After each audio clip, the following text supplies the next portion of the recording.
Okay, so contrast.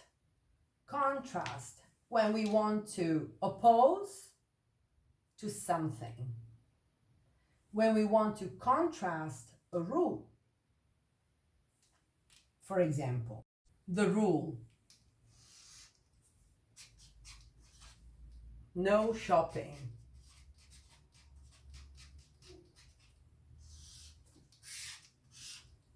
Why? Because shops now are shut down. But, or, yet, some shops in some parts of Italy are open. Let's try to rephrase the sentence.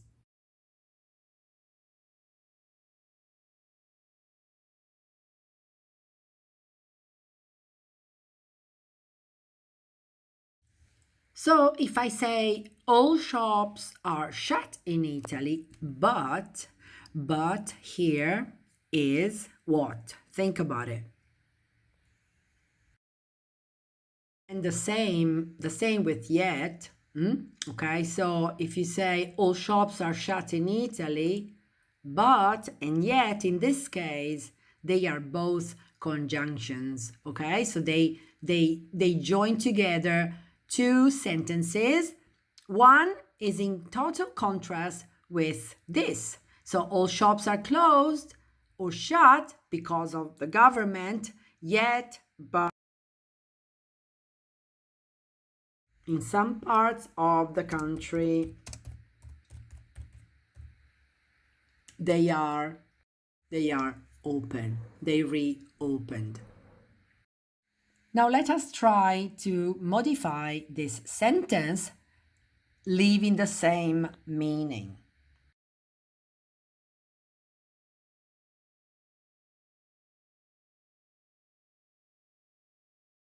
What we need at this point is an adverb to introduce this part of the sentence. Let's see.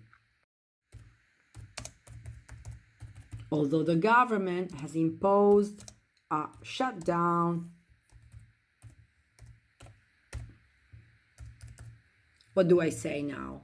In some parts of the country, some shops are open.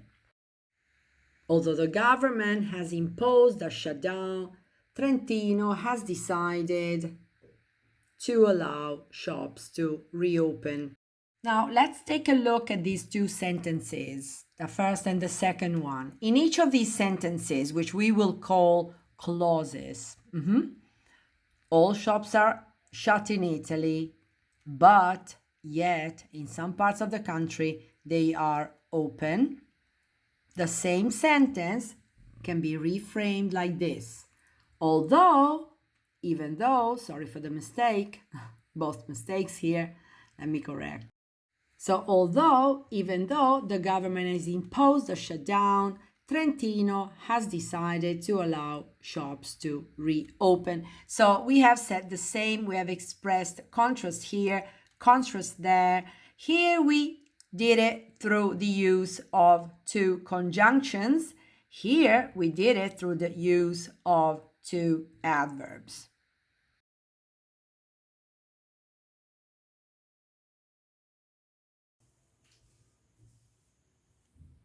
Despite the current shutdown, some shops in some parts of Italy are open.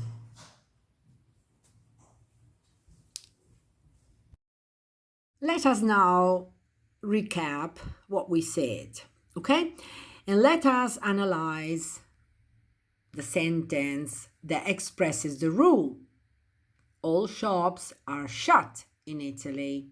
How do we express the contrast? We can use but or yet. And say, all shops are shut in Italy, but yet in some parts of the country they are open. Let us now do the same using two adverbials. Although or even though the government has imposed a shutdown, this is the rule. Now let's notice something. When I use an adverb, although and even though, the contrast attacks takes place just on the rule, directly on the rule, differently from before. So although the government has imposed a shutdown, Trentino has decided to allow shops to reopen. So this is the contrast at the end. Finally, now let us try to express contrast with a simple preposition with despite. We said that a preposition cannot introduce a sentence with a verb and a subject. So here I have a noun, or actually a little phrase, despite the current shutdown imposed by the government. This is the rule. In the continuation, the contrast to the rule is that Trentino has decided to allow shops to reopen. I hope this is clear now. Okay, now we're going to apply the rule to recognize the rule of contrast, expressing contrast in English, in the article that I have just sent to you. Okay? Okay, so this is a picture of Italy's lockdown. You see the shops are all closed, somebody's walking. And let's read the captions. In some parts of Italy, you can already go to the hairdresser, eat at a restaurant, or visit your second home. Yet, in others, even taking a stroll is officially discouraged. Here's where and why the rules are so different.